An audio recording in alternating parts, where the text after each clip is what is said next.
Welcome back to VRT commentary rock stars. இன்னைக்கு நம்ம என்ன வீடியோ பார்க்க போறோம்னா Demon Slayer Infinity Castle movie இருக்கு வந்துச்சு இல்லையா, அந்த மூவி வந்து இப்போ நான் ரீசெண்டாக தான் பார்த்துட்டு வந்தேன். அதை பார்க்கறதுக்கு எவ்வளோ பாடுபடுன்னு எனக்கு தான் தெரியும், பட் அதை விடுத்தலுங்க. அந்த மூவியை ஃப்ரெஷ்ஷாக பார்த்துட்டு வந்து இப்போ நான் உங்களுக்கு ஃப்ரெஷ்ஷாக சொல்ல போறேன். அதாவது அந்த படம் எப்படி இருக்க தேட்டரில் பார்க்கலாமான்ற மாதிரி தான் உங்ககிட்ட இப்போ சொல்ல போறேன். எனக்கு தெரிஞ்சு வீடியோ போட்டு கிட்டத்தட்ட ரொம்ப நாள் ஆயிடுச்சு. ஏன்னா எக்ஸாம்ஸ்லாம் வந்ததால என்னால் ஒழுங்காக கான்சன்ட்ரேஷன் பண்ண முடியல. ஆனால் ஒன்று திடீர்னு உடம்பு சரியில்லாம் போய் ஒரு மாதிரி ஆயிட்டேன். என்னால் எதுலையுமே கான்சன்ட்ரேஷன் பண்ண முடியாத மாதிரி ஆயிடுச்சு. ஆனால் ஒரு வழியா நம்ம சேனல் ஆல்ரெடி ரொம்ப டவுன்ஃபால் ஆயிடுச்சு. இப்போ திரும்ப ஸ்கிராட்ச்ல இருந்து ஆரம்பிக்கணும், திரும்ப எப்படியாவது மேலே வரணும். அதனால இனிமே தொடர்ந்து வீடியோஸ் வரும், வந்தே ஆகும், கவலைப்படாதீங்க. சரி, ஓகே, ஓர பேசாம இப்போ நம்ம வீடியோக்குள்ள போயிடலாமா? Let's go. முடிஞ்ச வரைக்கும் முயற்சி பண்ணுவோம். Start music. 領域展開。お前は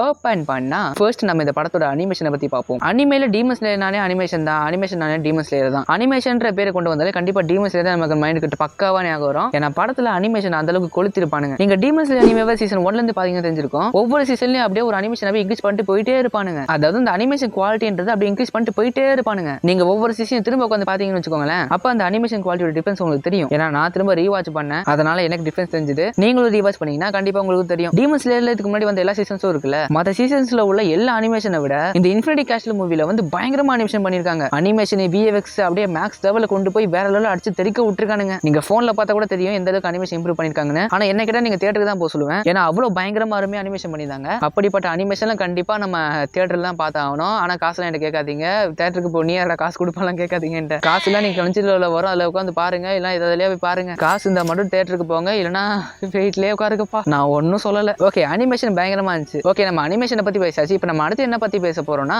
பிஜிஎம்.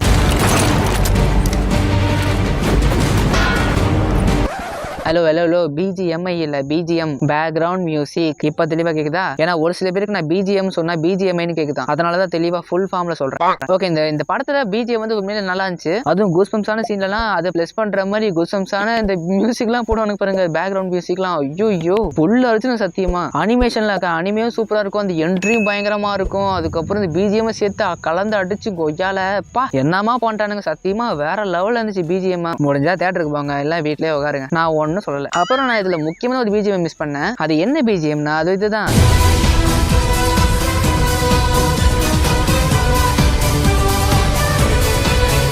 என்னடா பிஜிஎம் கடை சொன்னா ஏதோ அரக்கதுக்குனோட வீடியோ காட்டுற மாதிரிலாம் என்கிட்ட கேட்காதீங்க. அந்த அரக்கதுக்குனே நான் தான். பிஜிஎம் தான் பின்னாடி ஓடுதுல, அதை கேளுங்க. இந்த ஒரு வீடியோவை நான் ஏன் போட்டேன்னா இன்ஸ்டாகிராம்ல போட்டேன். அந்த பிஜிஎம் எடுக்கிறதுக்கு இந்த வீடியோட அப்படி சேர்த்தே வந்துருச்சு. அதை இதையும் போட்டு விட்டேன். இந்த மாதிரி போட்டோஸ் வீடியோஸ் இதெல்லாம் நீங்க பார்க்கணும்னா என்னோட இன்ஸ்டாகிராம் டிஸ்கிரிப்ஷன்ல இருக்கு, அங்க போயிட்டு மறக்காம ஃபாலோ பண்ணிக்கோங்க. நான் நிறைய ரீல்ஸ்லாம் பண்ணிட்டு இருக்கேன். நீங்க இந்த மாதிரி சப்போர்ட் பண்ணீங்கன்னா ரொம்ப உதவியா இருக்கும், அதனால மறக்காம ஃபாலோ பண்ணிக்கோங்க. ஓகே, இந்த பிஜிஎம் கேட்டீங்களா? இந்த ஒரு பிஜிஎம் வந்து நீங்க டீமன் ஸ்லேயர் பாத்தீங்கன்னா கண்டிப்பா கேட்காம இருக்க முடியாது. கேட்டீங்கன்னா கண்டிப்பா இதை மிஸ் பண்ண மாட்டீங்க. மிஸ் பண்ண மாட்டீங்கிற பாருங்க, மறக்காம இருக்க மாட்டீங்க. இது மறக்காம இருக்க முடியலடா, வளர்ற ரொம்ப நாள் கழிச்சு பேசுறதுல என்னமோ வளர்ட்டு இருக்கேன். ஐ மீன் கண்டிப்பா நீங்க யாருமே மறக்க சான்ஸே இல்ல இந்த ஒரு பிஜிஎம். ஏன்னா டீமன் ஸ்லேயர் அஷிரா இருக்குல்ல, கடைசி எபிசோட்ல இந்த ஒரு பிஜிஎம் போட்டு தான் சொல்லுவோம், அந்த சீனே நவுத்திட்டு பானுங்க. அந்த மொத்த சீனுமே இந்த ஒரு பிஜிஎம் வந்து டேக் ஓவர் பண்ணிட்டு போச்சு. அப்படி ஒரு பயங்கரமான பிஜிஎம் தான் இது. இந்த பிஜிஎம் சொல்ல போனா நான் அந்த மூவில ரொம்ப எக்ஸ்பெக்ட் பண்ணேன். ஏன்னா போன்ல கேட்கும் போது அவ்வளவு கூஸ்பம்ஸா அவ்வளவு சூப்பரா இருந்துச்சு. தியேட்டர்ல கேட்டா பயங்கரமா இருக்குமே சொல்லிட்டு பயங்கரமா எக்ஸ்பெக்ட் பண்ணிட்டு போனேன். ஆனா பிஜிஎம்ல என்ன ஒரு மைனஸ்னா அவங்க இந்த பிஜிஎம் வைக்கவே இல்லைங்க. அந்த அஷிரா கடைசி எபிசோட்ல தான் இந்த பிஜிஎம் வச்சிருக்கானுங்க. இந்த மூவில அதை வைக்கவே இல்ல. அந்த பிஜிஎம் சத்தியமா ரொம்ப மிஸ் பண்ணேன். உங்களே யாராவது இந்த படத்தை பார்த்துட்டீங்கன்னா நீங்க இந்த பிஜிஎம் மிஸ் பண்ணீங்களான்னு மறக்காம கமெண்ட் பண்ணுங்க. எனக்கு தெரிஞ்சு கண்டிப்பா மிஸ் பண்ணிருப்பீங்க, ஆனா நான் ரொம்ப மிஸ் பண்ணப்பா. ஓகே, அடுத்து முக்கியமா என்ன சொல்லணும்னா ஃபைட் சீன். இந்த மூவில அதிகபட்சம் ஃபுல்லா சண்டையா தான் இருக்கும். ஒரு சில பாட்டி ஃபிளாஷ்பேக் சீக்வன்ஸ் எல்லாம் வரும். ஆனா இந்த மூவியை முழுக்க டேக் ஓவர் பண்றது இந்த ஃபைட் சீன்ஸ் மட்டும் தான். ஷினோபு விசஸ் டோமோ, ஜெயின்ஸ் விசஸ் அப்பர் சிக்ஸ், அதுக்கப்புறம் Tanjiro and Giyu versus Akaza. இந்த ஒரு 3 பேட்டில் தான் சொல்லப்போனா இந்த படத்தை கொண்டு போவோம். இதுல எந்த பேட்டில் எனக்கு ரொம்ப பிடிச்சது? டாஞ்சிரோ அண்ட் கியூ விசஸ் ஹாகசா, இன்னொன்று ஜெயின்ஸ் விசஸ் அப்பர் சிக்ஸ். இந்த 2 பேட்டில் தான் சொல்லப்போனா எனக்கு ரொம்ப பிடிச்சது. ஏன் ப்ரோ ஷினோபு விசஸ் டோமோ ஃபைட் பிடிக்கலையா ப்ரோ அப்படின்னு கேட்டீங்கன்னா நல்லா இல்லைன்னு சொல்லப்போனா நிஜமா நல்லா தான் இருந்துச்சு. ஃபைட்லாம் சூப்பரா இருந்துச்சு, அனிமேஷன் சூப்பரா தான் இருந்துச்சு. ஆனா எனக்கு வந்து இந்த பேட்டில் ஒன்றும் அந்த அளவுக்குலாம் பிடிக்கல. ஏதோ ஓகே தான்ன்ற மாதிரி எனக்கு இருந்துச்சு. ரொம்ப சூப்பரா இருக்கு, இதாண்டா பேட்டில் வேற லெவல் அப்படின்னு சொல்ல மாட்டேன், ஓகே அப்படின்னு தான் சொல்லுவேன். ஜெயின்ஸ் விசஸ் அப்பர் சிக்ஸ் பேட்டில் தான் ரொம்ப எக்ஸ்பெக்டேஷன் வச்சேன். ஏன்னா ஜெயின்ஸ் வந்து தான் தண்டர் பிரீத்திங் 7th ஃபார்ம் வந்து கொண்டு வருவான். மாங்கா படிக்கும் போது அதை பார்க்கும்போது வேற லெவல்ல இருந்துச்சு. இதுல அனிமேல போய் பார்க்க போறோம், எப்படிலாம் அனிமேஷன் கொடுத்து வச்சிருப்பாங்க தெரியலையேன்ற மாதிரி செம்ம ஆர்வமா அவ்வளவு எக்ஸ்பெக்டேஷன் செம்ம ரொம்ப வெயிட் பண்ணேன். ஆனா நான் நினைச்சதை விட வேற லெவல் அனிமேஷன் கொண்டு போய் அந்த 7th ஃபார்மை எந்த அளவுக்கு கொடூரமா காட்ட முடியுமோ அந்த அளவுக்கு பயங்கரமா காட்டினாங்க. நீங்க படம் பாத்தீங்கன்னா தெரிஞ்சிருக்கும் கண்டிப்பா எப்படி இருக்கும்னு. ஆமா, ஒரு விஷயம் சொல்ல மறந்துட்டேன். ஒரு சில பேர் இந்த படம் ரிலீஸ் ஆகிறதுக்கு முன்னாடி தியேட்டர் பிரிண்ட்ல பாத்துருக்காங்க போல. இந்த படம் பாக்கிறதுக்கு முன்னாடி நான் ஆல்ரெடி பாத்துட்டேன் ப்ரோ, இது எப்பயே பாத்துட்டேன் ப்ரோ அப்படி இப்படி சொல்றானுங்க. தியேட்டர் பிரிண்ட்ல ஏன்டா பாக்குறீங்க? இந்த மூவிலாம் நீங்க தியேட்டர் பிரிண்ட்ல பாத்தீங்கன்னு வச்சுக்கோங்களேன், சத்தியமா சொல்றேன் வேஸ்ட். நீங்க படம் பார்த்தது வேஸ்ட்டுங்கிற. இந்த படத்துக்கு முக்கியமானது அனிமேஷன் தான். தியேட்டர் பிரிண்ட்ல எங்க இந்த அனிமேஷன் தெளிவா தெரிய போகுது. சத்தியமா இந்த படத்தை பார்க்குற எக்ஸ்பீரியன்ஸை நீங்க வேஸ்ட் பண்ணிட்டீங்கன்னு அர்த்தம். அப்ப என்ன தியேட்டர்லாம் பார்த்தோம் அப்படின்னு கேட்காதீங்க. நீங்க தியேட்டர்ல பார்க்கணும் கூட அவசியம் இல்ல. உங்களுக்கு என்ன நடக்க போகுதுன்னு அப்படி தெரியுமா, நீங்க மாங்காவே படிங்க. ஒருவேளை உங்களுக்கு அனிமேவாவா தான் பார்க்கணும் அப்படின்னா இந்த படம் ரிலீஸ் ஆயிருக்கு, இன்னும் கொஞ்ச நாள் கிரன்ச்சி ரோல்ல விட்டுருவானுங்க. அப்ப போயிட்டு கிரன்ச்சி ரோல்ல போய் ஹெச்டியாவே ஃபுல்லாவே பாருங்க. அதுக்குள்ள படம் ரிலீஸ் ஆகிறதுக்கு முன்னாடி எதுக்கு தியேட்டர் பிரிண்ட்ல ஏத்தி பார்த்து அதை பார்த்து மற்றவங்க கிட்ட பார்த்துட்டு சீனை போட்டு தியேட்டர் பிரிண்ட்ல பார்த்ததுன்னு தான் ஒரு பெருமையாடா. தியேட்டருக்கு போய் நீ பார்த்தேன் அப்படி சொன்னா கூட கொஞ்சம் பெருமை பட்டுக்கலாம். தியேட்டர் பிரிண்ட்ல பார்த்தா ஒரு நல்ல அனிமேஷன் மிஸ் பண்ணிட்டேன்னு சொல்லிட்டு கேளனமா தான் பார்ப்பானுங்க, தவிர பெருமையை பார்க்க மாட்டானுங்க. முதல்ல பெருமை பேசி நிப்பாட்டுங்களா எப்பா. இதுல ஏன்டா சொல்ல போய் சொல்றானுங்க, நான் படம் பார்க்க போகும்போது எனக்கு முன்னாடி ஒருத்தர் சொல்றானுங்க, நான் ஆல்ரெடி இந்த படத்தை பார்த்து எப்படின்னு கேட்டா தியேட்டர் பிரிண்ட்ல ஏற்றி பார்த்துட்டானா அட போடான்ற மாதிரி தான் எனக்கு. அதனால நான் ஒண்ணு என்ன சொல்ல வரேன்னா, ஒண்ணு தியேட்டர்ல போய் பாருங்க, இல்லைன்னா கதை மட்டும் தெரிஞ்சா போதும் அப்படின்னா மாங்கா படிங்க. இல்ல உங்களுக்கு இங்கிலீஷ் புரிஞ்சுக்க தெரியாது அப்படின்னா இதுக்கப்புறம் நான் டீமன் ஸ்லேயர் மாங்கா வந்து பிரேக் டவுன் பண்ணி போட போறேன், அதை வேணா உட்காந்து பாருங்க. ஒருவே உங்களுக்கு அனிமேவா தான் அப்படின்னா நீங்க பொறுமையாவே வெயிட் பண்ணி கிரன்ச்சி ரோல்ல ஸ்ட்ரீம் ஆகும், அப்ப போய் உட்காந்து பாருங்கப்பா. நான் இதை ஏன் இத்தனை சொல்றேன்னா, ஏன்னா அவ்வளவு அனிமேஷன் சூப்பரா பண்ணிருப்பாங்க. இதை நம்ம வேஸ்ட் பண்ணக்கூடாது. நிஜமா இந்த எக்ஸ்பீரியன்ஸ் நம்ம தியேட்டர்ல பார்க்கலாம், இல்ல கிரன்ச்சி ரோல்ல ஹெச்டி ஃபுல் ஹெச்டியாவது பார்க்கலாம். தியேட்டர் எல்லாம் பார்த்தோம்னா சத்தியமா வேஸ்ட் தான். முக்கியமானவங்க எல்லாம் ஏன் தியேட்டருக்கு போக சொல்றேன்னா, நம்ம இந்தியால ஒரு அனிமே மூவி இந்த அளவுக்கு சத்தியமா இவ்வளவு ஹைப்ல இவ்வளவு எக்ஸ்பெக்டேஷனோட இவ்வளோ கிராண்டா செலிப்ரேட் பண்ணுவாங்க சத்தியமா எதிர்பார்க்கவே இல்லை. ஏன்னா இந்த அனிமையை பார்த்துட்டு அவ்வளோ பேர் சூப்பரா இருக்குன்னு சொல்லிட்டு அவ்வளோ பேர் எப்படி சொல்ற ரிவ்யூ கொடுத்தாங்க. டிக்கெட்லாம் புக் பண்ண போனா ஹவுஸ்ஃபுல் ஆகுது. அதை பார்க்கும்போது சந்தோஷமா இருக்கு. சத்தியமா எனக்குலாம் ஒரு அனிமே ஃபேனா நம்மளுக்கு இது எவ்வளவு பெருமை. ஒரு காலத்துல அனிமேல பொம்மை படம் சொன்னவங்க இப்ப அந்த பொம்மை படம் சொல்ல போனா தியேட்டர்லயே வருது. புரியுதா? அந்த அளவுக்கு இம்ப்ரூவ் ஆயிருக்கு அனிமே. இப்போ நம்ம இந்தியால இப்ப அந்த அளவுக்கு ஃபேமஸ் ஆயிட்டு இருக்கு. டீமன் ஸ்லேயர் படம் ஒரே நாள்ல 10 கோடி அடிச்சுன்னு சொன்னாங்க. அதை கேட்டலாம் சமாஷாக்கு. ஒரே நாள்ல ஒரு அனிமேஷன் மூவி நம்ம நாட்டுல 10 கோடி அடிச்சுதானு. இதெல்லாம் கேட்கும்போது ஒரு அனிமே ஃபேனா நம்மளுக்கு எவ்வளவு பெருமையா இருக்கு. இப்போ இந்த டீமன் ஸ்லேயர் அனிமே தமிழ் டப்ல பண்ணி இப்போ ரிலீஸ் பண்றாங்க தியேட்டர்ல. எவ்வளவு பேர் இப்போ வரைக்கும் போய் பாக்குறாங்க. அவ்வளவு பாசிட்டிவ் ரிவ்யூஸ். இனிமே ஒரு அனிமே மூவிஸை தியேட்டர்ல ஓட்டலாமா சொல்லிட்டு இனிமே தான் முடிவே எடுப்பாங்க. இந்த ஒரு படத்தை வச்சுதான் ஃபுல் எக்ஸ்பெக்டேஷனே இருக்கு. இந்த ஒரு அனிமே மூவி எந்த அளவுக்கு ஹிட் ஆகுதோ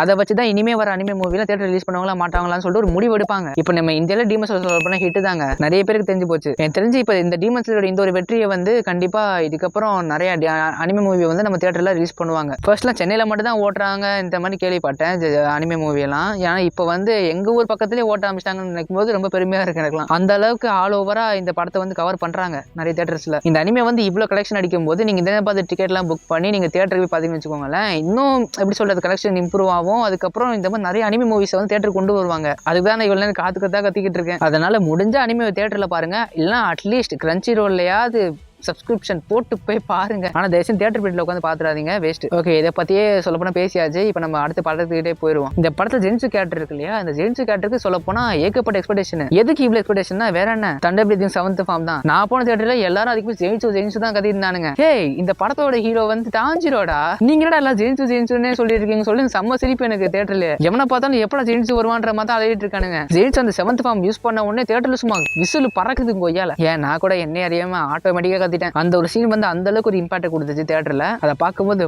வேற லெவல்ன்ற மாதிரி இருந்துச்சு. அனிமேஷன்லாம் அவ்வளவு சூப்பரா பண்ணியிருந்தாங்க. ஆனா எல்லா படத்திலும் ஒரு வில்லன் மட்டும் நல்ல மெயின் ஃபோக்கஸா பண்ணி காட்டுவாங்கல்ல. இந்த படத்துல யார் அந்த மாதிரி மெயின் ஃபோக்கஸா காட்டியிருக்காங்கன்னா அக்காசாவோட என்ட்ரிலாம் கொலை மாசா இருக்கும். அக்காசா வந்துட்டு இருக்கான்டான்ற மாதிரி அப்படியே எப்படி சொல்றது, அந்த ஒரு இடமே வேற லெவல்ல இருக்குங்க. அப்போ என்ட்ரி கொடுப்பான் பாருங்க, அதுக்கு ஏத்த மாதிரி டாஞ்சிரமா அக்காசான்னு கத்தும் போது கூஸ் பம்ப்ஸ் எல்லாம் வேற லெவல்ல இருக்கும். இல்ல கியூட் என்ட்ரி கூட வேற லெவல்ல இருக்கும். தாஞ்சிரோ காப்பாத்து அப்படியே வருவாரு. கடைசியில அவரு கேர்ஸ் மார்க் அவகேம் பண்ணுவார் பாருங்க. அப்பா விசில் பறக்கட்டுமே தான். அனிமேஷனும் சரி ஃபைட்டும் சரி அந்த அளவுக்கு ரெண்டுமே கலந்து போட்டு வேற லெவல்ல மாஸ் பண்ணி விட்டானுங்க. இந்த படத்துல மெயின் ஆன்டகனிஸ்டா இருக்கிறது அக்காசா தான். அக்காசாவுக்கு தான் தெரிஞ்சு அதிகபட்சம் பயங்கரமா கொஞ்சம் இம்பார்ட்டன்ஸ் கொடுத்தாங்க. ஏன்னா அக்காசாவோட பிளாஷ்பேக் அந்த அளவுக்கு ரொம்ப டெப்தா காமிச்சாங்க. அந்த பிளாஷ்பேக் எல்லாம் பார்த்து ஃபீலிங் ஆக வேண்டியதான் அந்த அளவுக்கு இருக்கும். அதுக்கப்புறம் அந்த அக்காசாவோட அந்த கடைசி சீன்லாம் ரொம்ப ஃபீலிங்கா இருக்கும். ஒரு மாதிரி ஆடுங்க நிஜமால. அனிமேல அனிமேஷன் உள்ள நல்லாவே கன்வே பண்ணிருப்பாங்க. அந்த ஒரு ஃபீலிங்ஸை உண்மையிலே சூப்பரா இருக்கும். அதுக்கு எதாவது பிஜிஎம் ஓடுமா அப்பா கண்ணு கலங்கிரும். இந்த படத்துல ஃபைட்டும் சரி எமோஷன்ஸும் சரி நல்லாவே கொண்டு போயிருந்தாங்க. பாசிட்டிவா அதிகபட்சம் நம்ம பார்த்தாச்சு. ஆனா இந்த படத்துல நம்ம நெகட்டிவ் ஒன்று பார்க்கணுங்க. எனக்கு அது மட்டும் தாங்க எனக்கு இடிச்சுக்கிட்டே இருந்துச்சுங்க. இதை நிறைய பேர் நோட்டீஸ் பண்ணிருப்பீங்க. ட்ரெய்லர்ல ஒரு சில விஷயங்கள்லாம் காமிச்சாங்க, அதெல்லாம் பயங்கரமா இருக்கும். முக்கியமா என்னன்னா அக்காசாவோட கண்ணில் அப்படி டாஞ்சிரோ அப்படியே காட்டுவாங்க தெரியுமா, அந்த ஒரு சீனை வீடியோ எடுக்கிறதுக்காக என் போனை வச்சுட்டு எவ்வளவு நின்று எனக்கே தெரியாது. அக்காசா எப்பதான் வரானோ அப்பெல்லாம் போனை கேமரா ஓப்பன் பண்ணி வீடியோ எடுத்துட்டு இருந்தேன். அதை வீடியோ எடுத்தே ஆகுண்டா ஸ்டோரி போட்டே ஆகுண்டான்ற மாதிரி அதை அவ்வளோ வெயிட் பண்ணிட்டு இருந்தேன். ஆனா கடைசி வரைக்கும் அது வரவே இல்லை. நம்மளை ஏமாத்திட்டாங்க. ட்ரெய்லர்ல மட்டும் தான் இருக்கு, மூவில இல்ல. அதுதான் எனக்கு கொஞ்சம் டிப்ரெஸ் ஆயிட்ட மாட்டேன். இருந்துச்சு. ஐ மீன் டிசப்பாயின்மெண்ட். அதை தான் இந்த லட்சணத்தை சொல்றேன், புரிஞ்சுக்கோங்க, தெரிஞ்சுக்கோங்க. ஓகே, முடிஞ்ச அளவுக்கு இந்த படத்தை பத்தி நம்ம கொஞ்சம் தெளிவாகவே பேசியாச்சு. நான் ஸ்பாயிலர் பண்ணக்கூடாதுன்னு ரொம்ப கண்ட்ரோலா இருக்கேன். ஸ்பாயிலர் பண்ணியிருந்தேன்னா கண்டிப்பா இந்த வீடியோ ரொம்ப லாங்கா கொண்டு போயிருப்பேன். ஸ்பாயிலர் பண்ணி நம்ம இன்னும் ஒரு வாரம் கழிச்சு நம்ம ஸ்பாயிலர் பண்ணி வீடியோ போடுவோம். ஓகேவா? ஒரு ரிவ்யூ வீடியோவை ஸ்பாயிலர் ரிவ்யூ வீடியோ வந்து ஒரு வாரம் கழிச்சு போட்டோமோ, இது வந்து நான் ஸ்பாயிலர் ரிவ்யூ வீடியோவே இருக்கட்டும். பட் அதே மாதிரி ஒரு சில ஸ்பாயிலர் பண்ணியிருந்தேன்னா தயவு செஞ்சு மன்னிச்சிடுங்க. பட் ஆனால் உங்களை பார்க்கறதுக்கான ஸ்பாயிலர் தான் இருக்குமே தவிர கதையை சொன்ன மாதிரிலாம் இருக்காது. சரி, ஓகே, இந்த வீடியோ முடிஞ்சது. இந்த வீடியோ பிடிச்சா லைக் பண்ணுங்க, நம்ம சேனல் சப்ஸ்கிரைப் பண்ணிக்கோங்க, பக்கத்தில் பெல் ஐக்கானும் ஆல்ல பிடிச்சிக்கோங்க. டிஸ்கிரிப்ஷன்ல இன்ஸ்டா இருக்கு, அங்கே போயிட்டு மறக்காம ஃபாலோ பண்ணிக்கோங்க. கமெண்ட் செக்ஷனில் தள்ளி விட்டீங்கன்னா ஹைப்னு ஒன்று இருக்கும், அதையும் அப்படி தட்டி விட்டுருங்க. இதுக்கப்புறம் அடுத்த வீடியோல பார்ப்போம். Okay, bye bye.